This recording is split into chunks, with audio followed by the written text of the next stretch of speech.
نحمده ونصلي على رسوله الكريم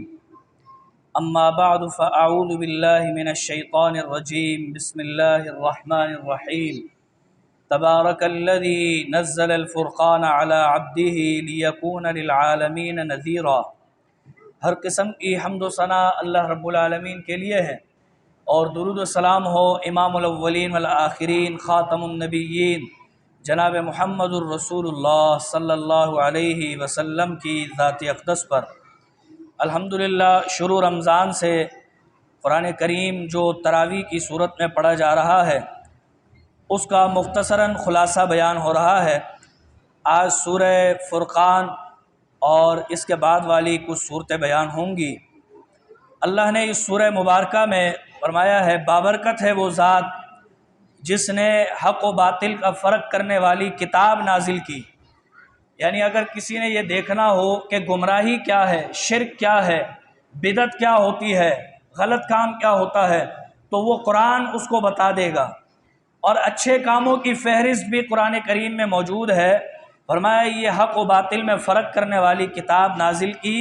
علی عبدہ، اپنے بندے پر، پیغمبر پر، لیکون للعالمین نذیرا، تاکہ وہ تمام جہانوں کے لیے آگاہی کا باعث بن جائے۔ الذی، اس ذات نے یہ نازل کیا، لہ ملک السماوات والارض، جس کے لیے زمین و آسمان کی بادشاہت ہے،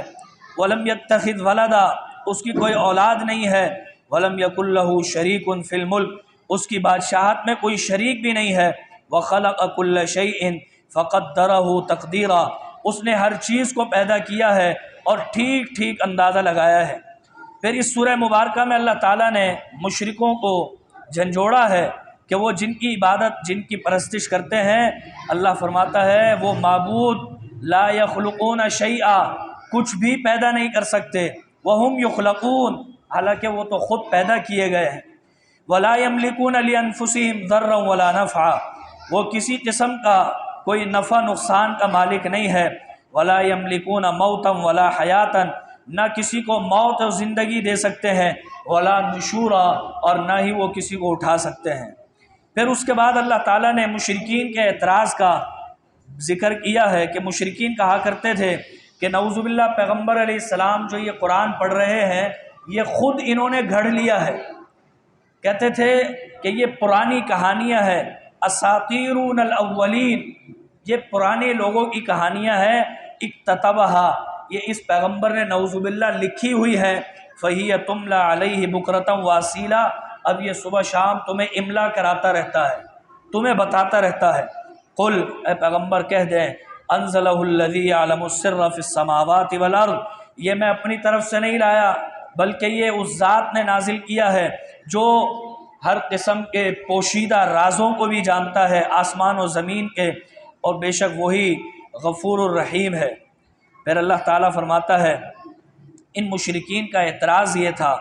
کہ یہ نبی، یہ پیغمبر تو ہماری طرح کھاتا پیتا ہے، ویمشی فی الاسواق، بازاروں میں بھی جاتا ہے ضروریات کا سامان لینے، لولا انزل الیہ ملک، ہمارے پاس، ان کے پاس کوئی فرشتہ کیوں نازل نہیں ہوا، یہ فرشتے کی بات مانتے، او یلقی الیہ کنز، یا وہ کہتے تھے کہ یہ پیغمبر ہی اگر بھیجنا تھا تو کوئی مالدار پیغمبر آ جاتا، او کنز، جو جس کے پاس خزانے ہوتے، او تکون لہ جنت یاکل منہا، یا اس کے پاس بہت بڑے بڑے باغات ہوتے، ان سے وہ کھاتا پیتا۔ پھر کہتے تھے ان تتبعون الا رجلا مسحورا، یہ پیغمبر کسی ایسے شخص کی باتیں لے کر آ رہے ہیں جس پر خود جادو ہوا ہے۔ نعوذ باللہ قرآن کی تحقیق کرتے تھے، تو اللہ تعالیٰ نے اسی سلسلے میں کچھ مضمون بیان کیا ہے۔ پھر اللہ تعالیٰ نے ان لوگوں کو جھنجھوڑا ہے کہ جو پیغمبر کی یا قرآن کی بات نہیں مانتے اور اسے پس پش ڈال دیتے ہیں، تو اللہ تعالیٰ فرماتا ہے وہ کل قیامت کے روز افسوس کریں گے، یا ویلتا لیتنی لم اتخذ فلانا خلیلا، ہائے افسوس کاش کہ میں فلاں برے شخص کو اپنا دوست نہ بناتا۔ اس لیے دوست بھی اچھے بنانے چاہیے، اچھی صحبت میں بیٹھنے سے انسان تقوی کی طرف آتا ہے، اخلاص کی طرف آتا ہے۔ لقد اضلنی عن الذکر بعد اذ جاءنی، وہ افسوس کرتے ہوئے کہے گا کہ میں نے یہ قرآن یاد کر لیا تھا، مجھے اس قرآن کی تعلیمات معلوم تھی، لیکن فلاں دوست نے اضلنی، مجھے گمراہ کر دیا۔ پھر اللہ تعالیٰ فرماتا ہے کہ اس کے بعد رسول بھی یہی کہیں گے، وقال الرسول یا ربی ان قوم اتخذوا هذا القرآن مہجورا۔ اے اللہ تعالیٰ یہی وہ لوگ ہیں، وہ قوم ہے جنہوں نے اس قرآن کا حق ادا نہیں کیا، اس کو چھوڑ دیا تھا۔ پھر اس سورہ مبارکہ میں اللہ تعالیٰ نے عباد الرحمن کی، جو اللہ کے خالص نیک بندے ہوتے ہیں، ان کی کچھ خوبیاں بیان کی ہیں۔ فرمایا وہ لوگ جب چلتے ہیں علی الارض ہونا، تو بڑی عاجزی انکساری کے ساتھ چلتے ہیں، تکبر اکڑ کے نہیں چلتے، اور جب کوئی جاہل ان سے کوئی بحث مباحثہ کرتا ہے تو قالوا سلاما، وہ سلام کہہ کر چلے جاتے ہیں یا سلامتی والی باتیں کہتے ہیں۔ اور وہ راتوں کو رت جگہ اس طرح کرتے ہیں کہ لربہم سجدا وقیاما، اپنے رب کے حضور سجدہ کرتے ہیں اور قیام کرتے ہیں، اور اللہ سے دعائیں کرتے ہیں، اللہ تعالیٰ اصرف عنا عذاب جہنم، ہم سے جہنم کا عذاب ہٹا دے، ان عذابہا کان غراما، اس لیے کہ جہنم کا عذاب تو چمٹنے والا ہے، انہا سات مستقر و مقامہ، وہ بڑا ہی برا مقام ہے۔ اور وہ عباد الرحمن جب خرچ کرتے ہیں تو خرچ کرنے میں نہ اسراف کرتے ہیں، یعنی بے جا خرچ نہیں کرتے، اور نہ ہی ولم یقتروا،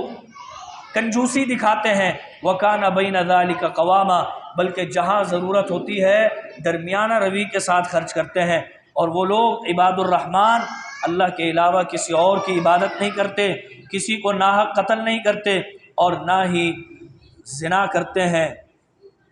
اللہ فرماتا ہے جو ایسے برے کام کرنے والے ہوں گے انہیں تو یضاعف لہ العذاب، انہیں ڈبل عذاب ملے گا۔ ہاں مگر الا من تاب، مگر جو توبہ کر لے، نیک عمل کر لے، تو اللہ تعالیٰ اس کو یہ انعام دیتا ہے، فَأُولَٰئِكَ يُبَدِّلُ اللَّهُ سَيِّئَاتِهِمْ حَسَنَاتٍ، اللہ تعالیٰ اس کے گناہوں کو توبہ کی وجہ سے نیکیوں میں بدل دیتا ہے۔ اللہ تعالیٰ ہمارے گناہوں کو بھی نیکیوں میں بدل دے۔ پھر فرمایا وہ عباد الرحمن وہ جھوٹی گواہیاں نہیں دیتے، اور جب کسی بری جگہ پر سے گزرتے ہیں تو بڑی عزت کے ساتھ، خاموشی کے ساتھ اپنا دامن بچاتے ہوئے گزر جاتے ہیں۔ اور وہ لوگ ان کے سامنے جب اللہ کا ذکر کیا جاتا ہے تو وہ اندھے گونگے ہو کر نہیں گرتے، بلکہ سوچنے سمجھنے کی کوشش کرتے ہیں، اور وہ اپنے گھر والوں کے لیے، اپنے بیوی بچوں کے لیے دعائیں کرتے ہیں، ربنا اغفر لنا، ربنا هب لنا من ازواجنا و ذریاتنا، اللہ تعالی ہمیں ایسی بیویاں، ایسی اولادیں عطا کر، قرۃ اعین، جو ہماری آنکھوں کی ٹھنڈک ہو، وجعلنا للمتقین اماما، اور ہمیں متقین کا امام بنا دے۔ فرمایا انہی لوگوں کو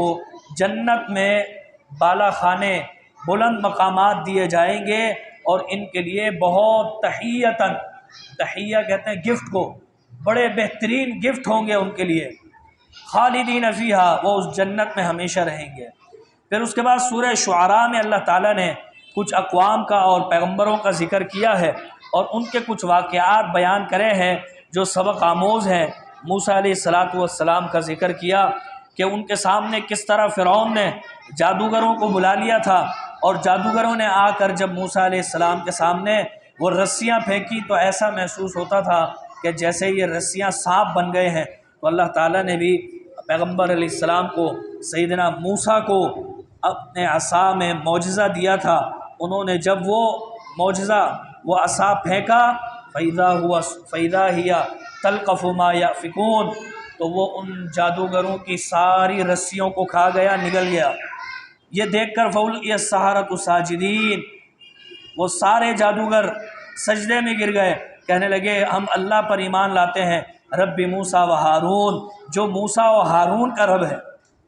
پھر اس کے بعد اللہ تعالیٰ نے فرعون کی مزید سرکشی کا ذکر کیا ہے، اور پھر اگلے ہی رکوع میں ابراہیم علیہ السلام کا تذکرہ کیا ہے کہ کس طرح انہوں نے ہمیں عقیدہ دیا، سمجھایا کہ ہر کام اللہ کے اختیار میں ہے۔ الذی خلقنی فہو یہدین، فرمانے لگے میرا عقیدہ تو یہ ہے کہ اللہ نے ہی مجھے پیدا کیا ہے اور وہی ہدایت دینے والا ہے۔ والذی هو یطعمنی ویسقین، وہی مجھے کھلاتا اور پلاتا ہے، وَإِذَا مَرِضْتُ فَهُوَ يَشْفِينِ، اور جب میں بیمار ہوتا ہوں تو شفا بھی وہی دیتا ہے، وَالَّذِي يُمِيتُنِي ثُمَّ يُحْيِينِ، وہی موت دینے والا ہے پھر اس کے بعد زندہ کرنے والا ہے۔ پھر اس کے بعد رب هب لي حکما والحقنی بالصالحین کی دعا بھی مذکور ہے۔ اس کے بعد نوح علیہ السلام کا اور ان کی قوم کا تذکرہ ہے، سیدنا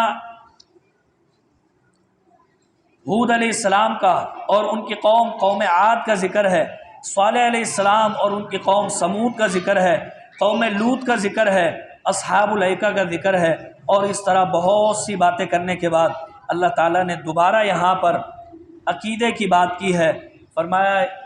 اپنا بھی عقیدہ درست کرو اور اپنے رشتہ داروں کا بھی، وَأَنذِرْ عَشِيرَتَكَ الْأَقْرَبِينَ فَلَا تَدْعُ مَعَ اللَّهِ إِلَٰهًا آخَرَ، اللہ کے علاوہ کسی کو مت پکارنا، فَتَكُونَ مِنَ الْمُعَذَّبِينَ، اگر پکارو گے تو پھر عذاب میں مبتلا کیے جاؤ گے۔ وَأَنذِرْ عَشِيرَتَكَ الْأَقْرَبِينَ، اور یہی آگاہی کہ شرک سے عذاب ہوگا، یہی آگاہی اپنے رشتہ داروں کو بھی دیتے رہو۔ پھر اللہ نے سورہ نمل میں سیدنا سلیمان علیہ السلام کا تذکرہ بطور خاص کیا ہے کہ اللہ نے داؤد علیہ السلام کو اور سلیمان علیہ السلام کو علم عطا کیا تھا، اور انہیں داؤد علیہ السلام کو پرندوں کی بولی سکھائی تھی، اور پھر سیدنا سلیمان علیہ السلام کی بادشاہت کا ذکر ہے کہ کس طرح انہوں نے جن و انس اور پرندوں پر بادشاہت کی۔ ایک مرتبہ بل چیونٹیوں کی بل کے پاس سے گزرے تو چیونٹیاں کہنے لگیں یا ایھا النمل ادخلوا مساکنکم، جلدی جلدی اپنی بلوں میں چلے جاؤ، ایسا نہ ہو کہ سلیمان اور اس کا لشکر تمہیں رون ڈالے اور اسے معلوم بھی نہ ہو۔ یہ باتیں سلیمان علیہ السلام نے سن لی کہ اللہ نے انہیں اختیارات دیے تھے کہ وہ چیونٹی کی بھی بات سن سکتے تھے، سمجھ سکتے تھے۔ فتبسم ضاحکا، یہ بات سن کر ہنسنے لگے وہ، وقال، اور کہنے لگے رب اوزعنی ان اشکر نعمتک التی انعمت علی، اللہ تعالیٰ مجھے توفیق دے کہ تو نے مجھے جو نعمتیں عطا کی ہیں، میرے والدین پر جو نعمتیں عطا کی ہیں، ان کا مجھے شکریہ ادا کرنے کی توفیق دے، اور مجھے نیک عمل کرنے کی توفیق دے، ترضاہ، جن سے تو راضی ہو جائے، وادخلنی برحمتک، اور مجھے اپنی رحمت میں جگہ دے، فی عبادک الصالحین، جہاں تو نے اپنے نیک بندوں کو رکھا ہے۔ پھر اسی میں اللہ تعالیٰ نے یہ بات بھی ذکر کی ہے کہ ہدہد ان کی مجلس میں موجود نہیں تھا، اور وہ ایک دوسری جگہ پر گیا ہوا تھا۔ کہنے لگے آج ہدہد نے حاضری نہیں لگوائی، آج میں نہیں دیکھ رہا اسے، اگر وہ کوئی خاص بات نہ لایا تو لأعذبنہ، میں اسے سزا دوں گا، او لأذبحنہ، یا تو اسے ذبح کر ڈالوں گا۔ فمکث غیر بعید، تھوڑی دیر بعد ہدہد آ گیا اور اس نے کیا خبر دی؟ کہا انی وجدت امرأۃ تملکہم، میں نے دیکھا ہے کہ ایک قوم ایسی ہے جو شرک میں مبتلا ہے، اور ان کی لیڈر ایک خاتون ہے، وَلَهَا عَرْشٌ عَظِيمٌ، اور اس کا عالی شان تخت بھی ہے۔ پھر اس کے بعد اللہ تعالیٰ نے مزید واقعات بیان کیے ہیں کہ وہ کس طریقے سے سلیمان علیہ السلام نے اسے اللہ کا نام لکھ کر خط بھیجا کہ تم اللہ کی شرک چھوڑ دو اور میرے پاس آ جاؤ مطیع فرما بردار ہو کر، نہیں تو تمہیں معلوم ہے کہ جب بادشاہ کسی جگہ پر حملہ کرتے ہیں تو اس جگہ کو نیست و نابود کر کے رکھ دیتے ہیں۔ اس کے بعد وہ ملکہ سبا وہ آ گئی اور سلیمان علیہ السلام کی خدمت میں حاضر ہو گئی۔ اس سے قبل سلیمان علیہ السلام نے اس کا تخت منگوایا، اور تخت منگوانے کے لیے اپنی کیبنٹ میں جن و انس جو موجود تھے دربار میں، ان سے کہا یا ایھا الملأ، اے سرداروں، ایکم یاتینی بعرشھا، کون ہے جو اس کا تخت لے آئے؟ قال عفریت من الجن، ایک دیو ہیکل جن کہنے لگا انا آتیک بہ قبل ان تقوم من مقامک، میں آپ کی مجلس برخاست ہونے سے پہلے، آپ کے اپنی جگہ سے کھڑے ہونے سے پہلے وہ تخت حاضر کر دوں گا، اور میں بڑا ہی طاقتور ہوں۔ اسی جگہ پر اللہ تعالیٰ فرماتے قال الذی عندہ علم من الکتاب، ایک شخص موجود تھا جس کے پاس کتاب کا علم تھا، اور مفسرین نے لکھا ہے وہ کوئی فرشتہ یا جن نہیں تھا بلکہ انسان تھا۔ تو انسان کی طاقت، اگر وہ دین کا پیروکار ہو، شرک سے دور رہے، اور توحید پرست ہو تو اس کی پاور جنات سے زیادہ ہوتی ہے۔ فرمایا عندہ علم من الکتاب، اس کے پاس کتاب کا علم تھا۔ وہ کہنے لگا انا آتی کبھی قبل ان یرتد الیک طرفک، آپ کی پلک جھپکنے سے پہلے لے آؤں گا۔ اور اللہ نے جو علم دیا تھا اسے پلک جھپکنے سے پہلے لے آئے۔ پھر اللہ تعالیٰ فرماتا ہے کہ انہوں نے شکریہ ادا کیا اور ملکہ سبا بھی وہاں پہنچ گئی۔ بہرحال اللہ تعالیٰ سے دعا ہے کہ رب العالمین ہمیں قرآن کریم کی سمجھ دے۔ الحمدللہ آج ہمارے بھائی صالح کی تکمیل ہے اور انہوں نے قرآن کریم میں کلام پاک کی تلاوت کی ہے۔ اس سلسلے میں درس و دعا کے لیے ہماری جماعت کے شبان غرباء اہل حدیث کے مرکزی رہنما حضرت مولانا عبدالخالق فریدی صاحب تشریف لا چکے ہیں۔ میری ان سے درخواست ہے کہ وہ تشریف لائیں اور ہمیں اپنے مواعظ حسنہ سے مستفید فرمائیں۔